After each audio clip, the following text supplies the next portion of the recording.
दोन्ही उमेदवार शेडकेताई आणि संजीव भाऊ टपचे उमेदवार असल्यामुळे फार जबरदस्त इथं फाईट होणार आहे. त्यामुळे जादा फरकचा काय नाही आहे.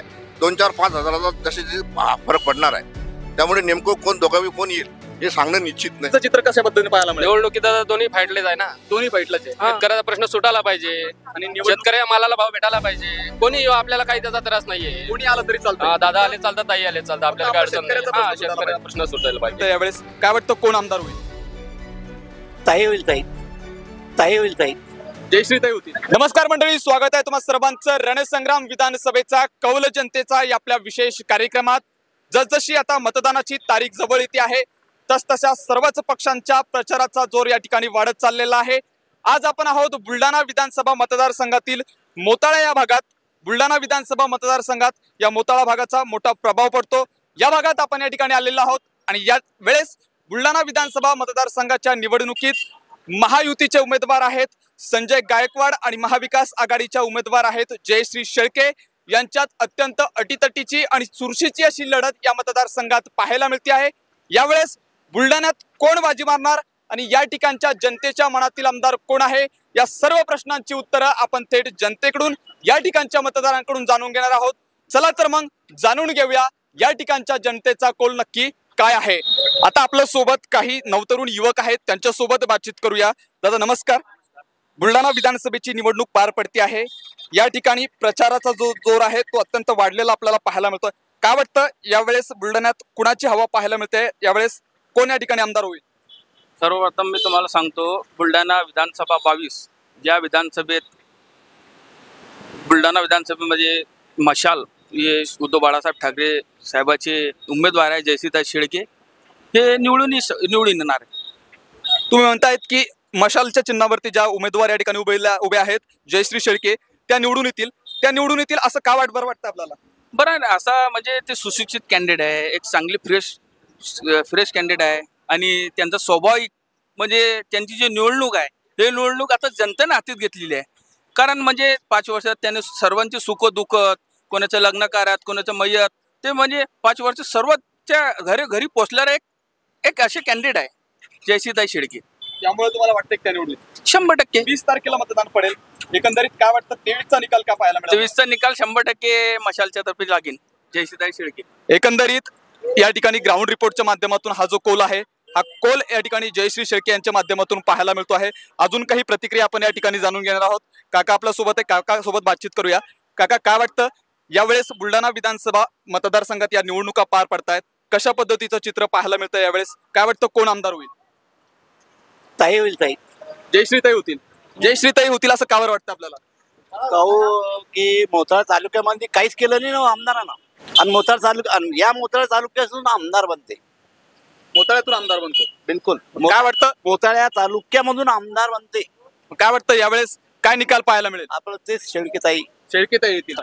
यानंतर हे नवतरुण युवक दादा आपल्या सोबत जोडलेले आहेत, त्यांच्या सोबत बातचीत करूया. दादा काय वाटतं यावेळेस बुलढाणा विधानसभेत कशा पद्धतीची परिस्थिती पाहायला मिळते आहे? एकीकडे महाविकास आघाडीचे उमेदवार जयश्रीताई शेळके उमेदवार आहेत, महायुतीकडनं संजूभाऊ गायकवाड हे या ठिकाणी मैदानात उतरलेले आहेत, त्यानंतर वंचितचे वागोदे दादा या ठिकाणी मैदानात आहेत, अजून परिवर्तन महाशक्तीचे उमेदवार आहेत, असे अनेक उमेदवार मैदानात आहे. यावेळेस काय वाटतं कोण बाजी मारेल? संजूभाऊ गायकवाड बाजी मारतील. हो. ते बाजी मारतील असं का बरं वाटतं आपल्याला? कारण की ते ना बुलढाण्यामध्ये आजपर्यंत असं कोणत्याच आमदाराने एवढे कामं केलेले नाही तेवढे संजूभाऊने कामं आणलेले आहे. प्रत्येक खेड्यामध्ये कामं करून दिलेले आहे संजूभाऊने. प्रत्येक खेड्यामध्ये कामं केली. एकंदरीत संजय गायकवाड यांच्या बाजूनं ही प्रतिक्रिया आपल्याला आलेली आहे ग्राउंड रिपोर्टच्या माध्यमातून की यावेळेस संजय गायकवाड बाजी मारतील अशी प्रतिक्रिया आपल्याला पाहायला मिळते. सोबत आहे दादा सोबत बातचीत करूया. काय वाटतं दादा यावेळेसच्या निवडणुकीचा कल जनतेचा कुणाच्या बाजूने पाहायला मिळतोय? जयश्रीताई शेळके यांच्या बाजूने कोल आहे असं का बरं वाटतं? नहीं, बहुत अच्छे हो, कहीं भी पहुंचते नो टाइम पे पहुंचते हैं. दूसरी ओर से जो महायुति के उम्मीदवार है संजय गायकवाड़, इनकी भी बहुत चर्चा है. उन्होंने जो काम किए उसकी वजह से उनका भी नाम चर्चे में. उनके बारे में क्या बोल सकते हो? नहीं, उनके बारे में कुछ नहीं बोल सकते. जयश्री शेळके आएंगे. एकंदरीत जयश्री शेळके यांच्या बाजूने जो आहे तो कोल या ठिकाणी पाहायला मिळतो आहे. अजून काय प्रतिक्रिया येणार आपण या ठिकाणी जाणून घेऊया. यानंतर अजून काही नागरिक आपल्या सोबत जोडलेले आहेत, त्यांच्या प्रतिक्रिया जाणून घेऊया. दादा काय वाटतं यावेळेस बुलढाण्यात काय बघायला मिळेल? या ठिकाणी महायुतीचे उमेदवार या ठिकाणी संजू गायकवाड आहेत आणि महाविकास आघाडीकडनं जयश्रीताई शेळके आहेत.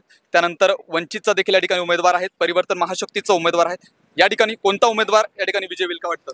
सर माझं नाव शेख नाशिर आहे. ज्याची जशी पेरणी असते ना ते तसे उगते आणि आता भाऊने पेरून ठेवलेलं आहे ते उगणारच आहे. त्यानंतर अजून काही युवक आपल्या सोबत जोडलेले आहेत, त्यांच्यासोबत बातचीत करूया. यावेळेस त्यांना एकंदरीत काय वाटतं आहे, त्यांच्या मनातील आमदार या ठिकाणी कोण आहेत? दादा नमस्कार. यावेळेस बुलढाण्यात या ठिकाणी जी रंगत पार पडते आहे, विधानसभेची निवडणूक पार पडते आहेत. अत्यंत एक रंगतदार लढत या ठिकाणी पाहायला मिळते आहे. या लढतीची चर्चा सर्वत्र पाहायला मिळते. काय वाटतं यावेळेस कशा पद्धतीचं चित्र या बुलढाणा विधानसभेत पाहायला मिळेल आणि कोण बाजी मारेल? निश्चितच या बुलढाणा विधानसभेमध्ये, कारण बुलढाणा हा बदल मागतोय, परिवर्तन मागतो आहे आणि या बुलढाणा विधानसभेमध्ये निश्चित ही निवडणूक जनतेने हातामध्ये घेतलेली आहे आणि त्यामुळे जनता या विधानसभा निवडणुकीमध्ये परिवर्तन घडवल्याशिवाय राहणार नाही.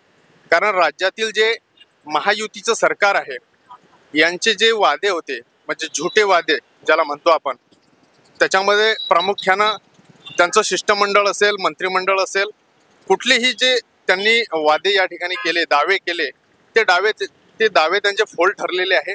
आणि निवडणुकीच्या तोंडावरती लाडकी बहीण योजना आणून त्यांना असं वाटत असेल की लाडक्या बहिणींचे मतं हे त्यांच्या पदरामध्ये पडतील, पण निश्चितपणे लाडक्या बहिणी एवढ्या खुळ्या नाही आहेत.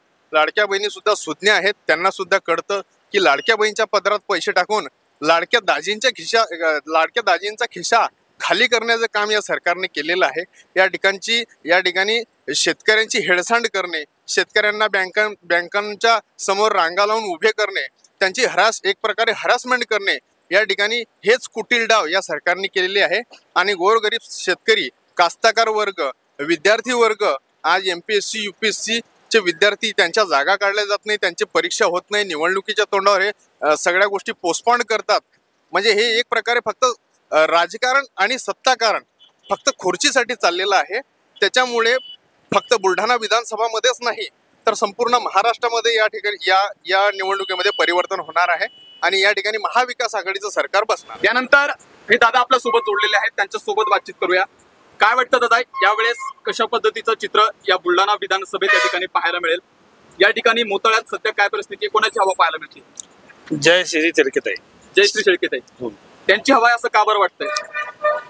हवा असा का बरं वाटतं की सगळं चौघीकडे त्यांचंच नाव घेतात आणि ते बाई काम करणार आणि आता थोडा बदलाव घडूया बुलढाणा जिल्ह्यात, म्हणून त्या बाईचं म्हणून सगळं मत आहे की बा काही बदलाव या म्हणून जयश्री शेळकेताई तरी सगळं निवड करायला.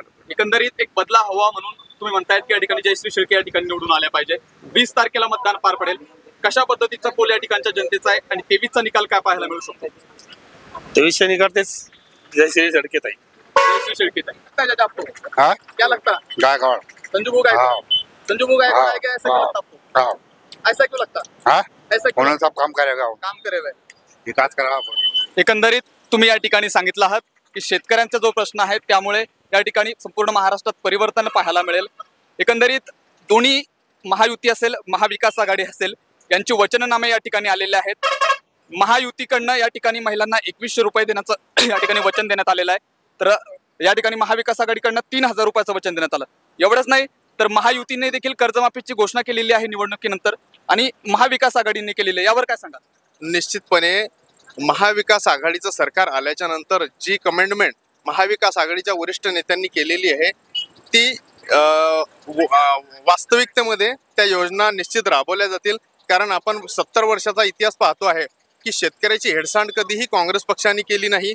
आघाडी सरकार ज्यावेळेस राष्ट्रवादी आणि काँग्रेसचं आघाडी सरकार या आधी पण महाराष्ट्रामध्ये राहून गेलं त्यावेळेसही शेतकऱ्याची हेळसांड केल्या गेलेली नाही. सरसकट कर्जमाफी या ठिकाणी काँग्रेस पक्षाने सुद्धा केली होती. सोनिया गांधीच्या काळातली कर्जमाफी या ठिकाणी संपूर्ण देशाने बघितलेली आहे. त्याच्यामुळे महाविकास आघाडी सरकार जेही या ठिकाणी वादा करेल तो या ठिकाणी ते प्रत्यक्षात सत्तेत उतरवल्याशिवाय राहणार नाही.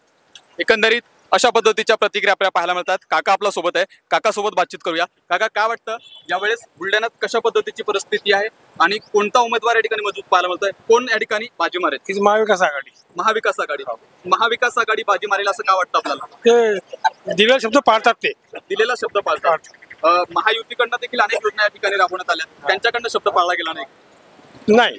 मला नाही केला. काय वाटतं 20 तारखेला मतदान पार पडणार आहे, 23 ला निकाल लागेल. बुलढाणा विधानसभेचा निकाल कशा पद्धतीचा पाहायला मिळेल? चांगल्या बहुमत पाहायला म्हणजे लीडने पाहायला मिळेल. कोणता उमेदवार निवडून येईल या ठिकाणी? जयश्री छडके. जयश्री शेळके. हो. एकंदरीत या ठिकाणी ग्राउंड रिपोर्टच्या माध्यमातून बुलढाणा विधानसभेत जनतेचा कौल कुणाच्या बाजूने जातो आहे या ठिकाणी पाहायला मिळत आहेत. जनतेची मतं नक्की काय आहे या ग्राउंड रिपोर्टच्या माध्यमातून आपल्याला या ठिकाणी बघायला मिळत आहेत. अजून काय प्रतिक्रिया येणार आपण ते बघणार आहोत. काय वाटतं यावेळेस बुलढाण्यात काय बघायला मिळेल, कसा निकाल बघायला मिळेल? या ठिकाणी दोन उमेदवारांच्या मध्ये या ठिकाणी चुरशीची लढत पाहायला मिळते आहे. या ठिकाणी उद्धव बाळासाहेब ठाकरे गटाच्या ज्या जयश्री शेळके आहेत त्या मैदानात आहेत आणि एकनाथ शिंदे यांची जी शिवसेना आहेत त्यांच्या वतीनं संजूभाऊ गायकवाड या ठिकाणी मैदानात आहेत आणि अजूनही काही उमेदवार आहेत. काय वाटतं कशा पद्धतीचं चित्र आहे? या मतदारसंघ चित्र असं आहे, मी दामोदर रामभाऊ सोळकर माजी सरपंच वडगाव, दोन्ही उमेदवार शेळकेताई आणि संजू भाऊ टपचे उमेदवार असल्यामुळे फार जबरदस्त इथं फाईट होणार आहे. त्यामुळे जादा फरकचा काय नाही आहे, 2-4-5 हजाराचा तसे फरक पडणार आहे. त्यामुळे नेमकं कोण दोघांनी कोण येईल हे सांगणं निश्चित नाही सध्या.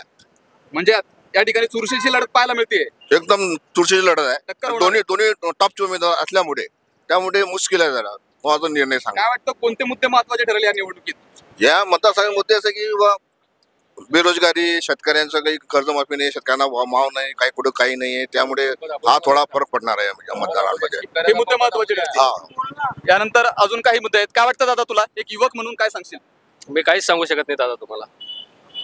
निवडणुकीचं चित्र कशा पद्धतीने पाहायला मिळेल? निवडणुकीत दादा दोन्ही फाईटलेच आहे ना. दोन्ही फाईटलाच आहे. हा. अजून कोणते मुद्दे महत्वाचे असणार आहे? महत्वाचे मुद्दे मी काय सांगणार आहे तुम्हाला? महत्वाचे मुद्दे शेतकऱ्याचा काही समस्याच नाहीये ना. काही फायदा आहे का शेतकऱ्याचा? काय काय काय होणार आहे शेतकऱ्याचा? एकंदरीत शेतकऱ्याचा प्रश्न सुटायला पाहिजे असं तुझं मत आहे? हा, शेतकऱ्याचा प्रश्न सुटायला पाहिजे आणि शेतकऱ्या मालाला भाव भेटायला पाहिजे. कोणी येऊ, आपल्याला काही त्याचा त्रास नाहीये. कोणी आलं तरी चालतं. हा, दादा आले चालतात, ताई आले चालतात, आपल्याला काय अडचण नाही. शेतकऱ्याचा हा, प्रश्न सुटायला शेतकऱ्याचा प्रश्न सुटायला पाहिजे. एकंदरीत निवडून कोणी आलं तरी चालतं, पण जो शेतकरी आहे त्या शेतकऱ्याचाच प्रश्न सुटायला पाहिजे असं मत या ठिकाणी युवकांचं पाहायला मिळतं. दादा आपल्या सोबत आहे, त्यांच्यासोबत बातचीत करूया. काय वाटतं दादा यावेळेस कसं चित्र पाहायला मिळेल? चित्राचं तर काही सांगू शकत नाही, पण कोणी आलं तरी कर्जमाफी व्हायला पाहिजे. एकच मुद्दा आहे, कर्जमाफी. शेतकऱ्याची कर्जमाफी झाली कर्जमाफी पाहिजे. व्हायला पाहिजे. आलं कोणीतरी आलं चालतं, कोणी आलं तर चालेल. अजून काय काय या ठिकाणी वाटतं की या ठिकाणी झालं पाहिजे असं? आणि विकास कामामध्ये भरपूर हे करायला पाहिजे. कोणी आलं तर आम्हाला आमची काही नाराजी नाहीये. कोणी आलं तरी ना. कशा पद्धतीची या ठिकाणी फाईट कशा पद्धतीची पाहायला मिळेल? टक्कर होईल की वन साइड होईल? टक्कर होईल. टक्कर होईल.